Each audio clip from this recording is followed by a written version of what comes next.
Hi again, everybody. Amanda Dye from Beyond Barnard, excited to welcome you all here to talk about the 4+1 pathway between Barnard and Columbia Engineering's Department of Computer Science. We are going to talk just a little bit about what these pathways are, just to orient anyone who might be very new.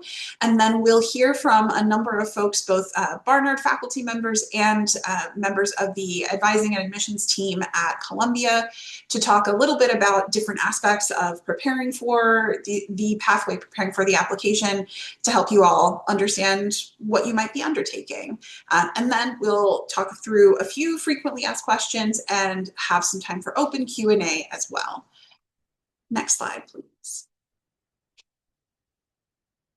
So the basics of the founding of the 4+1 pathways, which we have with a number of different programs, graduate programs at Columbia, are to allow liberal arts students here at Barnard to combine their undergraduate education with a master's degree at Columbia.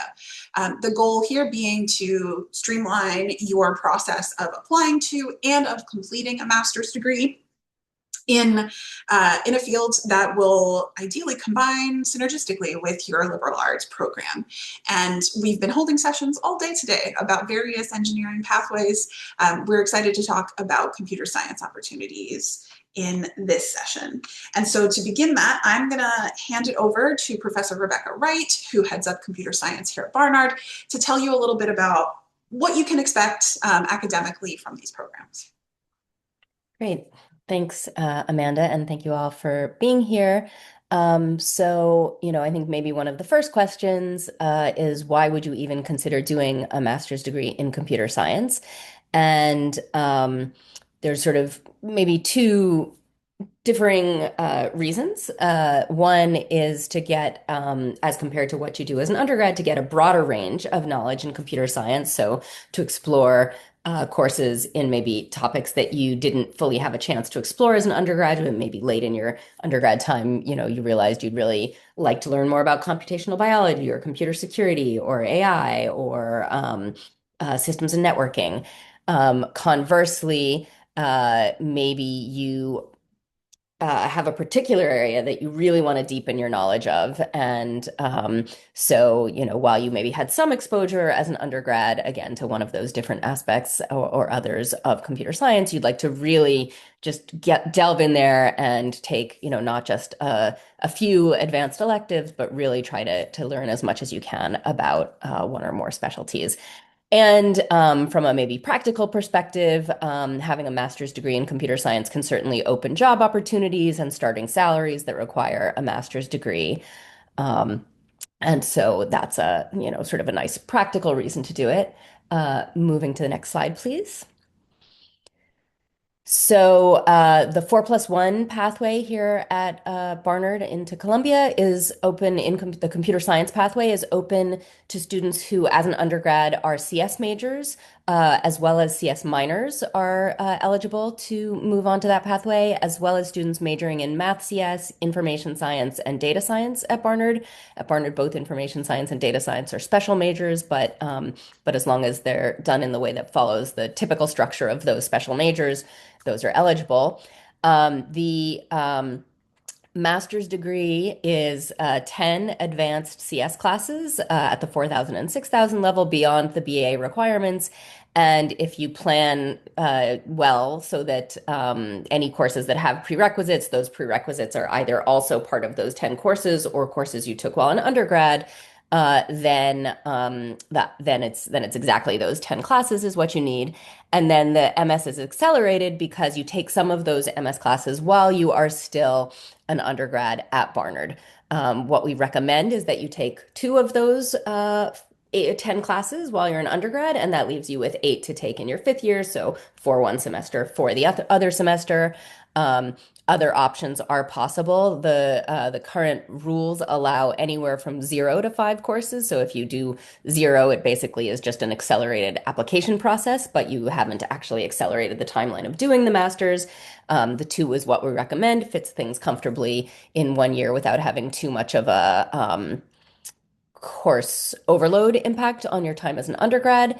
And we have a commitment that this will be the case for both current seniors and for current juniors, the rules allow you to take up to 5 of those classes while you're still an undergrad. That may be lowered in the future. That would be applicable if you're currently a sophomore or a first year.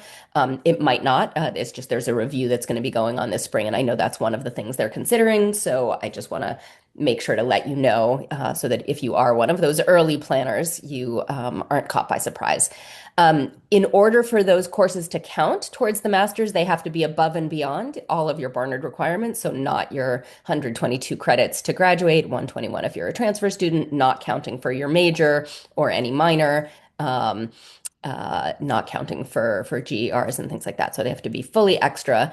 And so some planning is needed to do that, to take to make time for the classes and to make sure you're clear on how they're counting. But overall, the program is really very flexible. You can see more information on our webpage, cs.barnard.edu, as well as Beyond Barnard has some information on their webpage.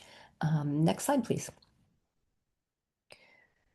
So in terms of the planning, in your junior and senior year, you basically just want to take some extra courses to start your progress on the MS. Again, there's flexibility there, so it doesn't have to be the case that you first take the things that are counting for your undergrad and then take the things that are going to count for the master's degree. As long as sort of we have agreement by the time we are clearing you for graduation from the undergrad degree about what we're counting where, no problem there. Again, recommended that you take 2 courses for the master's while still in undergrad, though at least currently up to 5 are allowable, specifically 15 points. And it's okay if you take fewer than those 2, so 0 or 1, but then again, the master's might take you longer, but you're still eligible for that accelerated pathway for application and enrolling. And as I just said, to count those courses for the master's, they have to not be used towards any of your Barnard undergraduate requirements, major, minor, GER, overall credit. Also, they need to be taken for a letter grade that must get a grade of at least C minus. During your senior year, you're then, completing, if you haven't already, all of your BA requirements. You're making that progress towards the CSMS requirements if you haven't. The application, I should have maybe also said in the junior year, you have the application that's due in February. That's your initial application into the 4+1. When you get accepted to that, that's technically a conditional acceptance. And then in March of your senior year, you submit what's called the completion application via your computer engineering, Columbia Engineering admissions account. And then sometimes not that long after that, you get, let's say, a final acceptance into the program. And that's when you say whether you're actually committing to the program or not.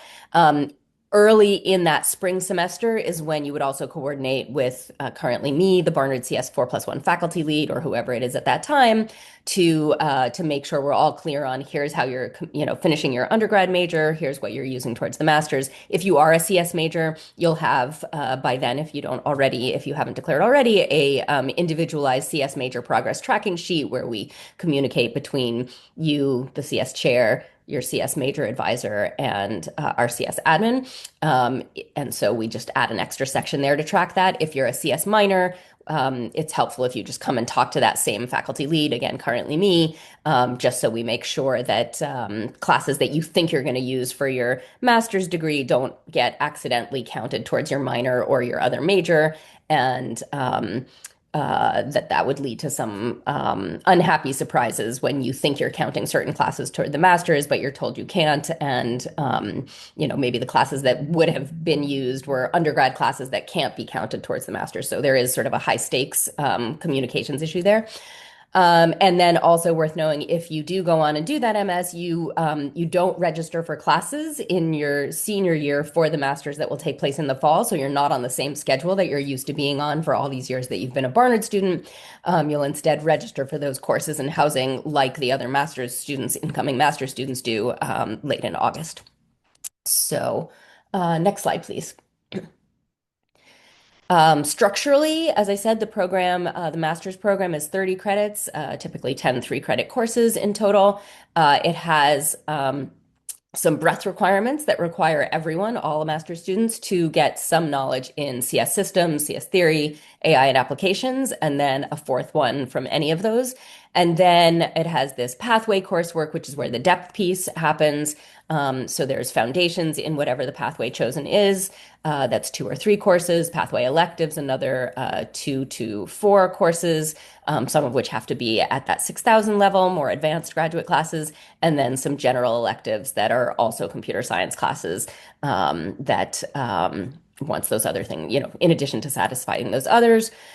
So again, it gives you can see here that relates to what I was saying. It gives you a lot of room for breadth. It gives you a lot of room for depth, and then you can use the additional pathway electives and general electives to sort of support additional depth or additional breadth as interested within what's allowable. And then there's a professional development and leadership piece that someone else will talk about today. And you have to maintain a GPA of at least 2.7 overall. And I don't think I said it here, but it's probably somewhere in our questions later. To be eligible to apply for the 4+1, you need to have a 3.5 GPA at the time of application, as well as maintain at least that 3.5 GPA for the continuation application and actually graduating.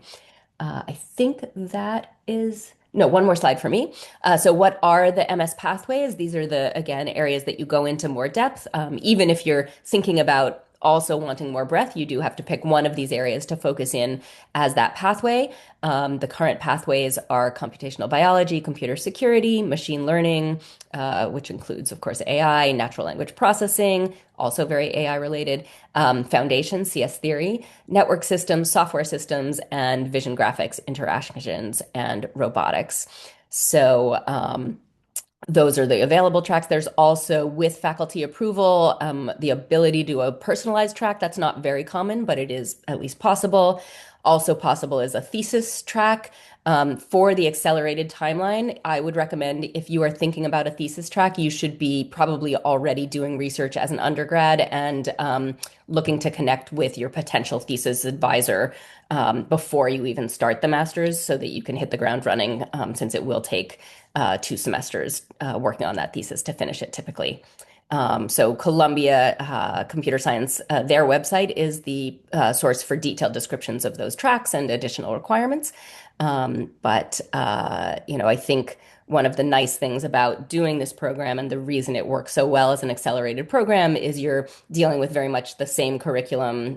Both Barnard and Columbia undergrads can take our Barnard classes and Columbia classes as undergrads and are taking a fair number of Columbia computer science classes in any case. And then coming in, you're very well prepared for this master's and to pick one of these pathways and really get more knowledge in that area while also, again, taking some other classes to increase your breadth of knowledge as well. So with that, I will turn to Carol, who can talk about some of the other aspects. Wonderful, thank you. So I'm Carol. I'm the Director for Student and Academic Services over on the Columbia side. I'm part of a team, as you can see in our slides here. So we have our chair for the MS program is Professor Yannakakis Mihalis. And then within our advising team, there's myself, Kate, the butterfly is Deshante, who works a lot with our PhD students. We have Jingling on MS, and then Alison, who also works with you a lot on the undergrad. If you've ever emailed UG-advising, you've probably spoken to Alison. And then we also have a couple of folks who work with us on the career services. Stefan, the chap in the middle, is our main career placement officer, but we're also assisted by other members of the PDL team. So when you ever need to reach out to us, please reach out to us at the main inboxes and one of us will get back to you as soon as possible. Next slide. So we use a couple of tools to track your progress and see what you're up to. So when you declare as a major, you probably got an email from us talking about your MICE account. Some of you probably already have one. This is what we use to track your progress and track things like course approvals, equivalencies. You can use this for importing courses, waivers, and this will move with you when you come into the MS program. We also use it for TA and CA applications. Don't worry too much about the grading in MICE. That's all going to be logged in Virgil. But if you want to highlight a course that you've taken for a TA position, you can do that in MICE through the text next entry system. Some of you will be familiar with SSOL, and some of you will have only known Virgil, but Virgil is our new registration tool, and this is what we'll all be using moving forward. So especially once you're in the MS, you'll be using that to select your classes. It's a much more intuitive platform, I think, and you're able to plan things out more easily. We can't register for you, but we can help with registration suggestions. While you're a Barnard student, we can't see your full registration. So if you do have a question about something, send us a screenshot. But once you are an MS student, we can see all things and we can help you. Next slide, please. Okay, so once you're in the MS program, your registration is going to look a little different from what it is as an undergrad. If you don't have a visa restriction, you can be part-time. Most students are not. Most of our students will complete the MS within 3 semesters. And that typically is 12 credits, and 6 in the third. If you're an international student, you have to be full-time for the first 2 semesters. But like I said, if you don't have one of those visa requirements, you don't need to. All of our first-year students are capped at 15 credits. This allows you to have some flexibility in terms of your wait list. And then once you're a second-year student, you're capped at 9. So just sort of plan those when you're thinking about adding your registration and your wait list. If there's something that doesn't look right, again, just email us and we can work with C's to make those adjustments. Next slide, please. Okay, so once you are ready to move over into your MS, you'll get a notification from us. You'll start to be rolled into the regular MS cohort, be invited to the socials, all of that fun stuff. And then you'll be looking to transfer those credits from your undergraduate. So as Professor Wright mentioned, you have to make sure that these credits have not been used in any way towards your undergraduate degree. And C's engineering calls this advanced standing. So what we'll be asking for is which courses you're doing this for, and we'll ask you to reach out to your advisor and the Barnard registrar to confirm that those courses were not used.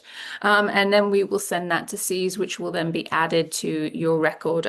In the new system, we think that we'll be able to see exactly what the courses are, but currently we log these in MICE so that we can see what you've done.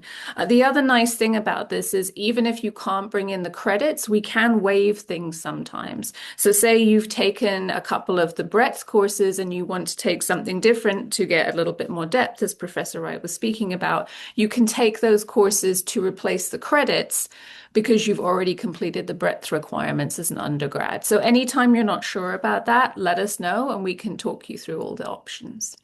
Next slide, please.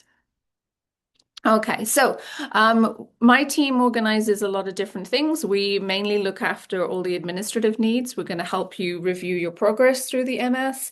We're going to help you with registration, graduation clearance, CPT, OPT if you have a visa. And then we'll also connect you to other resources. It can sometimes be difficult going from kind of the smaller space of Barnard into the big craziness that's across the street, but we'll help navigate for you. We also do a number of welcome events, graduation events. We have the research fair that I'm sure some of you have joined before. That'll be the first week of almost every semester, Thursdays and Fridays. So that's a good opportunity, as we were speaking about, to make connections if you're thinking about doing research or a thesis. And you'll also start to get information from our career placement folks and some of those different events that they host, information sessions, on-campus recruiting, that kind of thing. And we do have an Instagram that we try and post our different advising sessions and different events. So Columbia_CS. Next slide. Okay, so this is the main way to contact us. If you have a different type of email, so some people will have their name at Barnard, please be sure to include your uni so that we can track who you are. We have quick question hours 3 times a week. Those are up on our website. They tend to change during the summer, but mostly it's on Tuesday, Wednesdays, and Thursdays. And you can find us in the CS building 481 at the moment. If there's something more serious that we want to talk about or go over, or you need some different support, we will help connect you, or we will set up a Zoom appointment. But if you start with the inbox, we will be able to direct you. And like you saw, there's a lot of us in the inbox, so you will get someone responding to you quickly. Next slide, please. Great. So Stefan, as I said, is our career placement person. This is something that we're really grateful for to have in the department because I know, especially for our undergraduate students, it can be quite difficult to get very specific career advice. We also this semester have taken on a technical interview tutor to help with some of these things that come up that are unique to our CS students. So please feel free to email him. He will guide you once you're in the MS program and help you navigate some of the options for PDL, which I'll talk about next, I think. Next slide.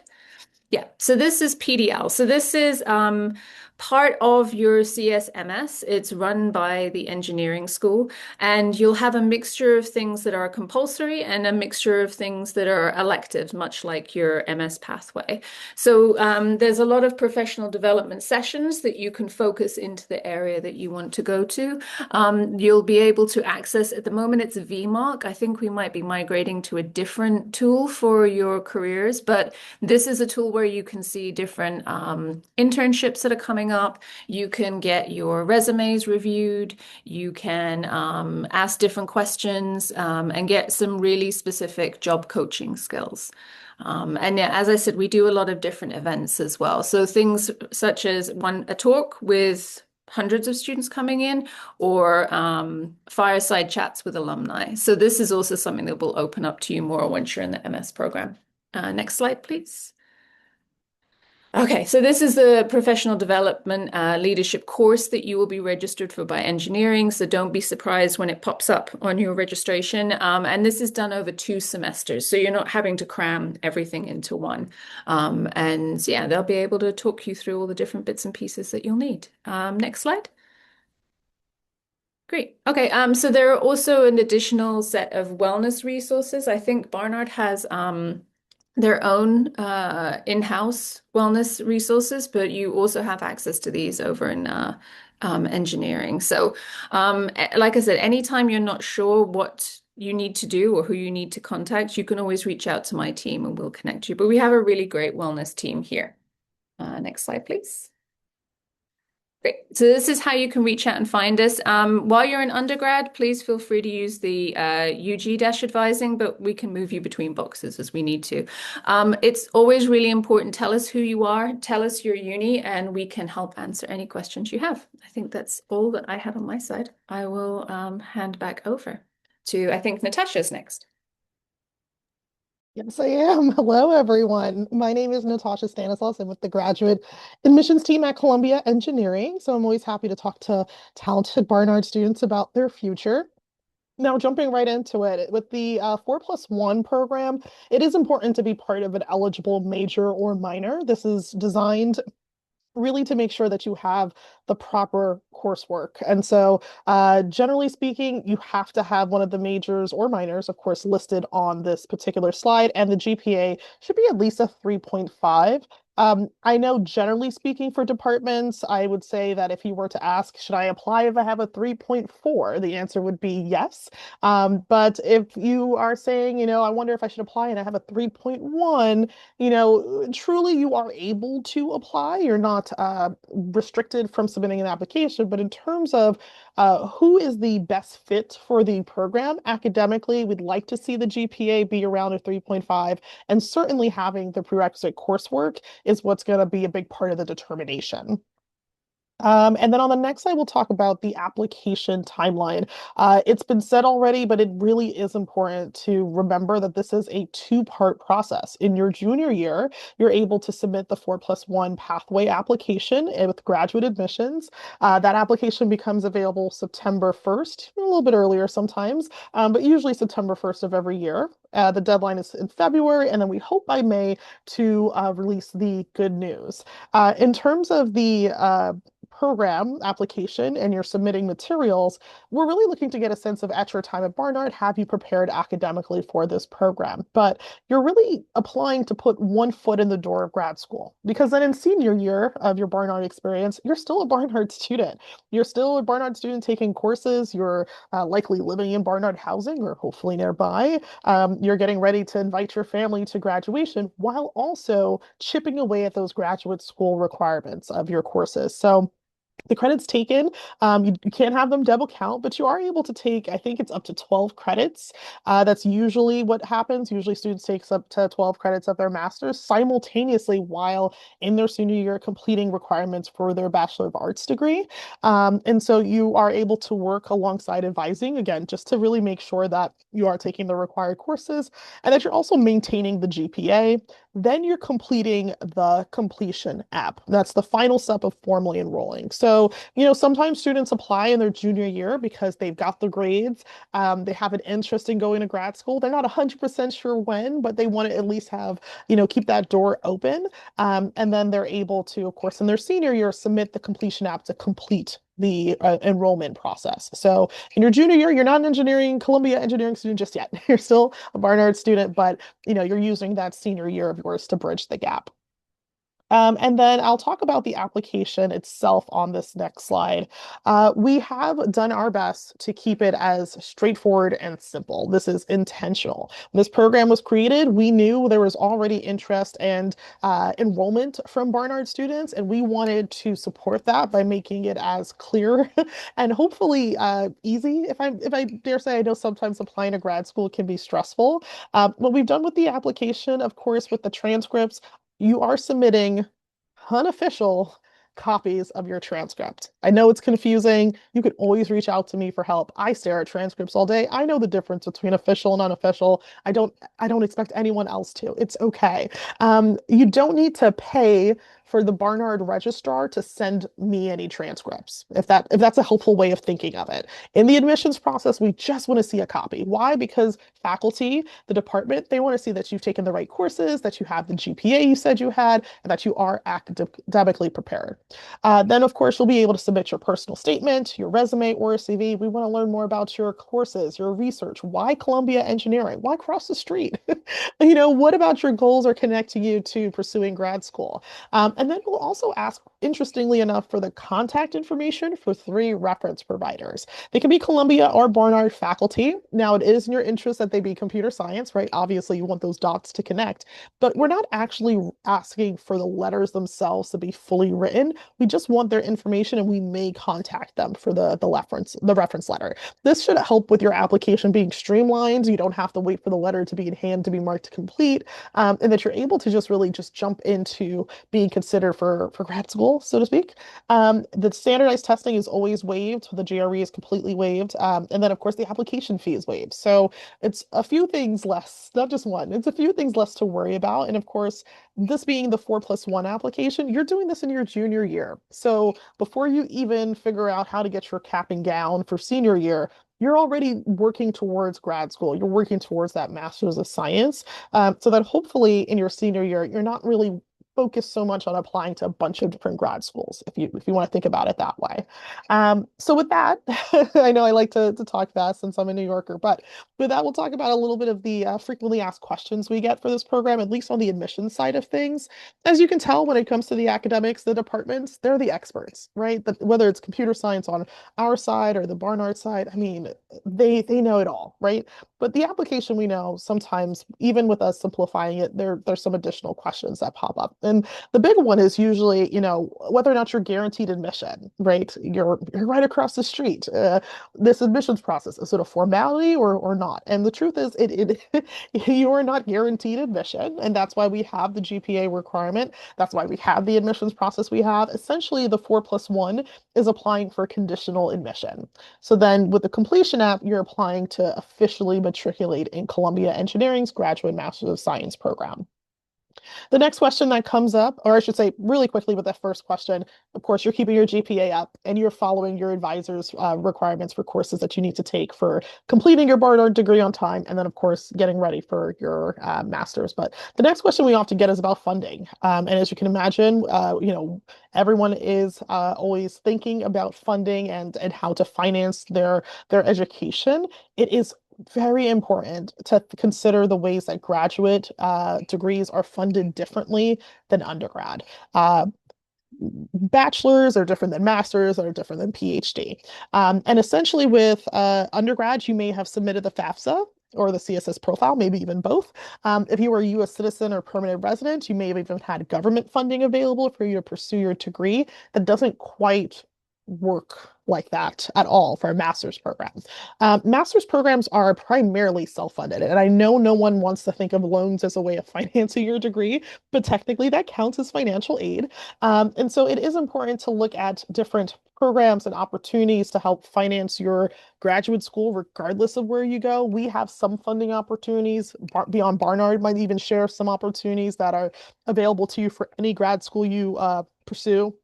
I also believe as part of the program, the rate of the credits that you're paying for is going to be different because you are going to be like a Barnard student. So that's something to also be mindful of. And also taking courses while you're in your senior year at Barnard means that once you're officially in the program as a master's student, you can actually focus on pursuing internships or doing research because you've already taken probably up to 12 credits at that point. But you're not going to get a nice financial aid package that takes into account your expected family contribution. The expectation is you're self-funding your degree because on, average students are doing very well for themselves once they graduate with a master's, especially in computer science, especially from Columbia Engineering. So you do want to be mindful and prepare yourself to either use loans, to use savings, or to apply for scholarships as they become available because generally speaking, again, the financial components are going to be very different than undergrad. And then, of course, what other application options are available? What if I don't necessarily see myself going straight from a bachelor's to a master's? What if I want to take a break in between? Maybe live in another city. Maybe there's a great fellowship opportunity out there. Or maybe I'm just not sure. Maybe I want to make sure I, really take the time to think of ways to connect with faculty or students before I take that leap. What we have at Columbia Engineering is the MS Express application. It's not an express program. The application is expressed. And so what we've done is we've simplified the application itself, just like we did for the Barnard 4+1, so that you're able to, as a recent graduate of Columbia, Barnard, or General Studies, submit an application within 5 years that is a bit more streamlined. It's a great way to be able to pursue grad school and to leverage the experience you had in undergrad with pursuing a master's degree. You can also work with your advisors to see if there are opportunities to take courses that would grant you advanced standing similarly. As you would in the 4+1, you probably are not taking a full 12 credits, but you might be able to take some courses before you graduate from Barnard that will help set up your MS Express application in a way that you can be able to show that you are academically ready for grad school. Sometimes students are also applying with a slightly less GPA. I think the GPA requirement is currently like a 3.3. So maybe you have a 3.29. I don't know mathematically if it's possible. All right, I'm just putting it out there. Maybe you're really, really close and you're not quite sure about the pathway and the completion app process, then maybe MS Express is a better fit for you. But that's just it. I think honestly, with the application questions, that's typically what we get. With that, I'll just, of course, reiterate that if there's anything that comes up and you're not even sure where to turn, first, I would say the Barnard team is always amazing, incredible. So whether it's a faculty member or a staff member, they are truly there to help you. But even if you just find my email address or the graduate admissions email and you're not sure where to start, reach out. The worst thing you can do is keep a question to yourself and just not even, pursue a program you have an interest in. I'm always happy to help and also help point you into the right direction. If I don't know the answer, I probably know the expert that does.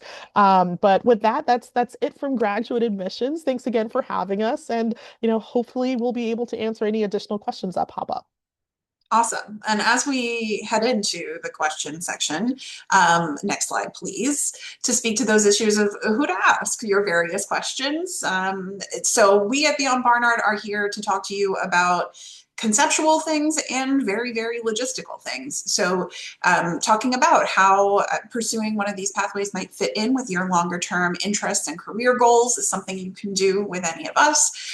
We're also here to help with the application process. Just like with any other kind of graduate application, we provide support like reviewing personal statements and resumes. We can talk to you about who are the people you might ask to serve as references for your application, but we can also help you with some of the understanding of application requirements and timeline that are very specific to these 4+1 pathways.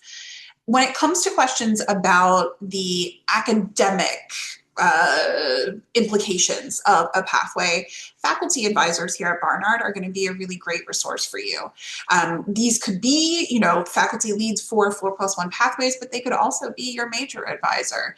Someone who understands your academic goals, can help you review your academic progress and make sure that you're on track to finish your requirements at Barnard, which is your first and a very important goal to achieve. You can also work with faculty advisors to talk about your major requirements and academic goals and how they intersect with your planned pathway. And you're planning for figuring out those MS requirements in years 4 and 5. Which courses are you going to take as a senior? How are they going to blend with the other courses that you're doing and your senior requirement, all that sort of stuff. When it comes to the folks at Columbia, our friends in the various departments, in admissions, faculty members, et cetera, they're going to be a great resource for understanding curricula for pathways, including the many concentrations that are available in all of the departments at Columbia Engineering. They can help you out with questions about application logistics. So Natasha and her team manage the actual application system. So for things like troubleshooting technical issues, we'll need to talk to the folks at Columbia for help there. And once you matriculate, as Carol mentioned, you're going to have additional resources to talk about career pathways that are very specific to the master's degree that you are planning to pursue. So lots of places to ask questions. We are happy to be the first place that you ask. So if you don't know who a question goes to, you can ask us at Beyond Barnard and we'll help you figure it out. I think we have, next slide, please, a few frequently asked questions about process that are here. I know on this slide, Natasha's covered a couple of these already. We've talked about the provisional admission in the junior year and then submitting your completion application in senior year. I want to ask Natasha if you can talk to us a little bit about folks who might be graduating in a fall semester. Can you tell us a little bit more about how doing the completion application works if your senior year is only one semester? That is a great question. I don't know that I've seen that situation too often, but I believe the general consensus is that you can't be two places at once. And so you still would have to, I would say by and large, you will probably still be starting the subsequent fall. Part of that is just by nature that most departments do fall entry and not a spring start. But I can address that one there you actually go. because I've worked with your colleague Gabrielle on this one. So actually, this is one of the only places with the 4+1 where the students actually have a choice.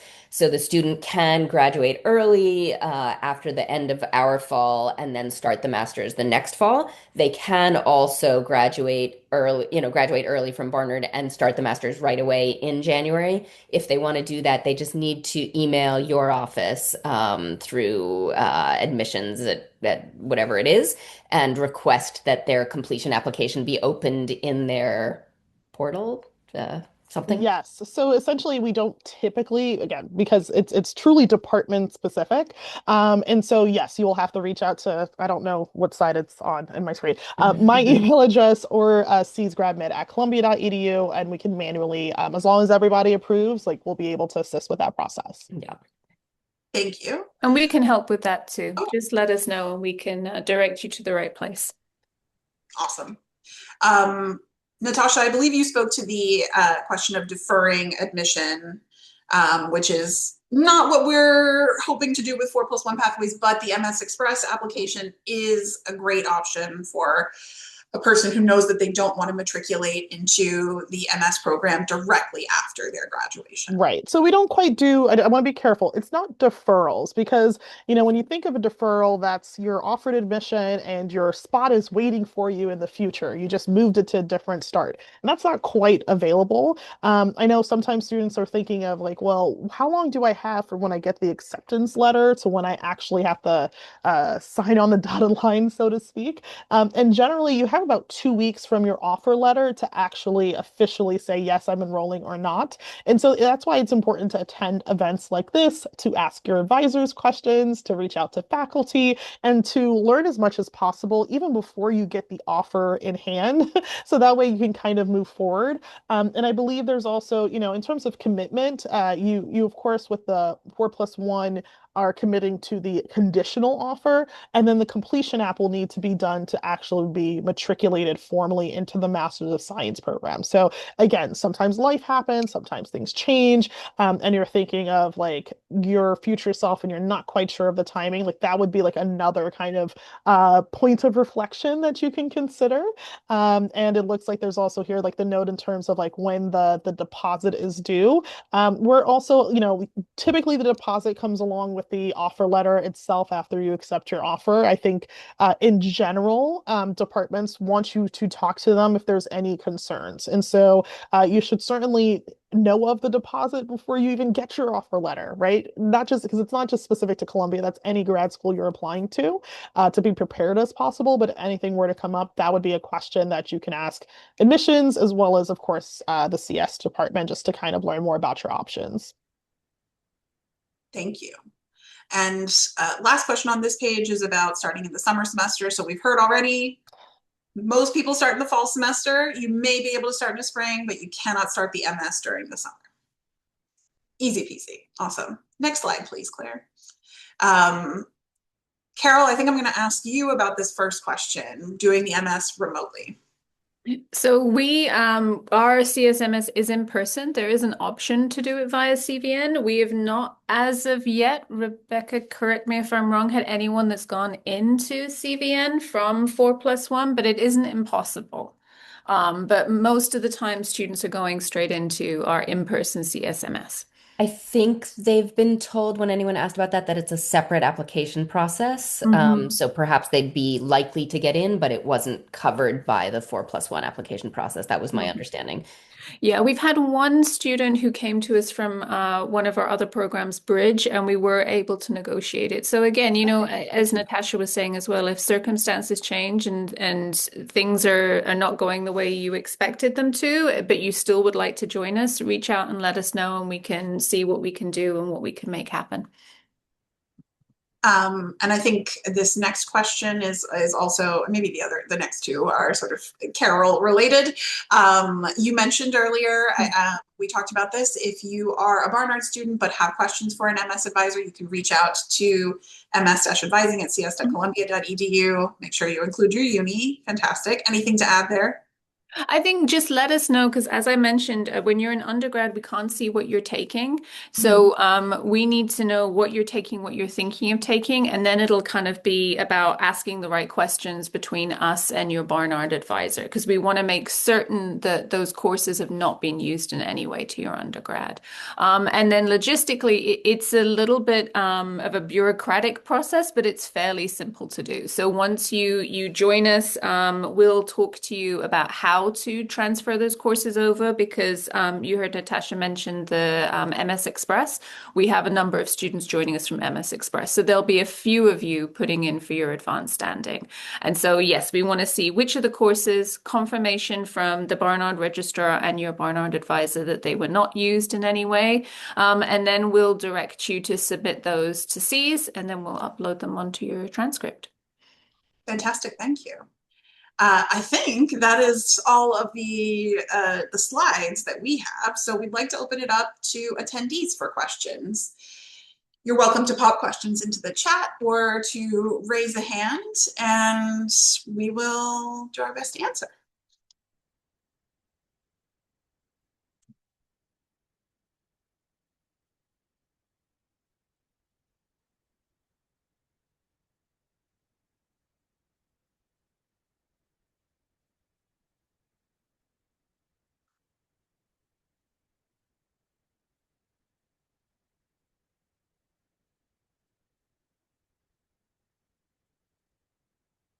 Okay, Alyssa has a question about tuition and fees. Go ahead, Alyssa. Hi, Amanda. Thank you so much for this session. Before I have a lot of questions on this, because now I'm a junior student, I start to get a count on the mission, and I'm working on my SOP now. But I also have a question about the tuition fee. Because I checked the estimated cost on the website, and it seems like there it includes a lot of fees. Like I think it could be waived, but I'm not sure that which part of them could be waived. So I was wondering, is this question could be addressed in this session, or is that better that I can send an email to the email address the website suggested? Natasha, Carol, any? Yeah, so honestly, it does depend on what fee you were referring to, because Yeah. you're at a private institution, you're aware that there are a lot of fees that are kind of there to support the good of the larger population and community. And I would say a good number of the fees that I'm thinking of are probably going to automatically be there. That being said, I think it's important to note that at least for our programs, and Carol can stop me, you're being charged per credit. So you're not necessarily, if there's a dollar amount that you see that represents like the full semester or even a full academic year, it really does depend on how many classes you're taking. And with this program, you have the opportunity to even take some courses before you officially matriculate. And so your timeline in terms of your course allotment might look a little bit different, what the actual bill would end up looking like. So you're welcome to email me, or I think it's if you're on like the Student Financial Services website directly, there's a engineering support financial planning team. You can even ask like those kind of questions. It really is going to depend on what fee you were referring to. There might be fees specific to a different department, depending on what resources that their department is offering them. Something like health insurance, you're going to need health insurance, but whether it's through us or through a third party, like that's completely up to you, right? Like those are fees that aren't necessarily written in stone, so to speak. It's just you will need to satisfy a requirement in some way. Housing, you don't have to live in university housing as a grad student. You probably won't live in university housing as a grad student. You'll probably use off-campus housing assistance to find an apartment elsewhere, right? So it really depends on what you saw. So you're welcome to even like email me a screenshot or a link, and we can try to figure out more. Gotcha. It's very clear. I see. It's just the estimated cost. It doesn't mean that like we're charging like all kinds of the expenses under this list. I just thank you so much for clarifying it. And yeah, I also have a question about the incoming tracks that we might have in the like following year, because I reached out to Professor Adam Cannon. He taught me computer science 1004 last semester, and I got his contact. Like he's pleased to be listed as one of my people who can read people who can write the letter of recommendation. And he mentioned that maybe next year we'll open up a new track called artificial intelligence. I was just wondering, do we really have this plan, or like is that a possibility that although I apply for this track at first, but when I'm about to begin my master journey, then I'm able to shift to another track that I might be more interested in at that point. Yeah. Okay, so great question. I don't know how much I'm able to say, especially on something that's being recorded, but I will Okay. say there's an artificial intelligence. I guess it should be public that it's been approved on the university level and is pending state approval. And so it has to be an accredited program first and foremost for you to be able to apply for it. In which case it will also be up to department leaders to figure out if it's an option specifically for the 4+1.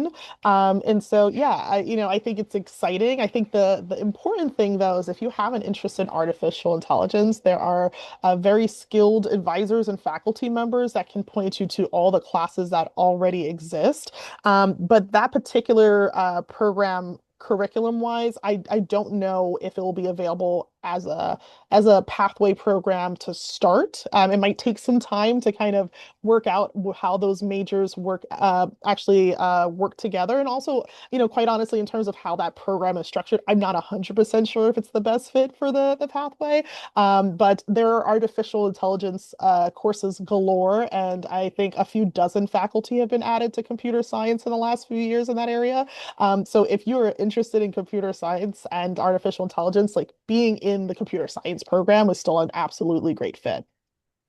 And maybe I'll just add to that in terms of when you actually have to commit to a track, it's really only when you're graduating from the master's degree. You obviously have to plan so that you're not just taking classes without paying any attention to how they're going to be a cohesive program, both for your own education and for matching the requirements.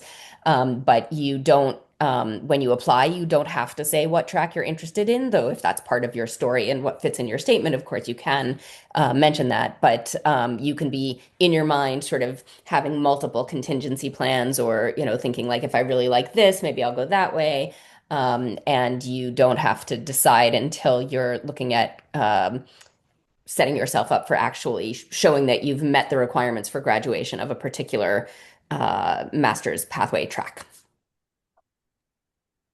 Thank you so much, Professor. Yeah, I think this gives me a better understanding about this thing. So thank you so much. You're welcome. Wonderful. Do we have any other questions?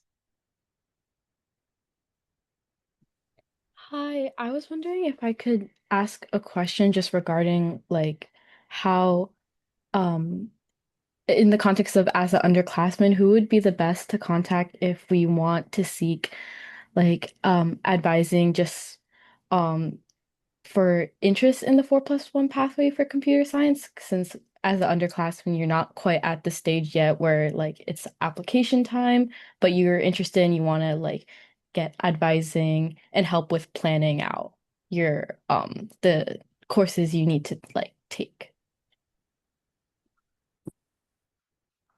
Have you declared your CS major yet? Are you a planned CS major? Yes. So you can definitely talk to your CS major advisor. You can also come talk to me during my office hours, which you can always find the schedule linked from my webpage. You can just use your if it's just a matter of sort of planning things through yourself and you have some ideas, you can make notes in your individualized tracking sheet. And then I would also encourage you, any of you that are interested in CS, to come to our weekly student-led CS social hours, which is this semester, they've been Thursdays, I think 6 to 7 p.m. Though I think there's none left this semester, but they will be happening again in the spring, perhaps at the same time, perhaps a different time, and you can find them in our events tab on our cs.barnard.edu webpage, because I think it's always helpful for students to get advice from other students as well. But definitely, you're welcome to come to my own office hours or talk, specifically mention to your CS major advisor that you're thinking of not only doing the CS major, but going on to the master's. And, just like they can about the undergrad program, they can talk through with you. Like if you liked this class, maybe you like that kind of class, or if you like this kind of topic, here's some classes that it might be good fits for that. Okay, great. Thank you so much. You're welcome. That reminds me, some good advice that we had in some of the earlier sessions today was also to attend events at Columbia Engineering, right? So to all of our academic departments are very vibrant spaces and are inviting outside speakers to come give talks, are doing events like these student-led sessions. You have the luxury of being, just across the street from Columbia. So it's very easy to pop into events that are centered on topics that are of interest to you, to get a sense of, the people, the topics, the way that these questions are answered from an engineering lens. And that can help you as you're making the decision of whether this is a pathway that you actually do want to pursue. So we have just a few minutes left. Any last questions before we wrap up?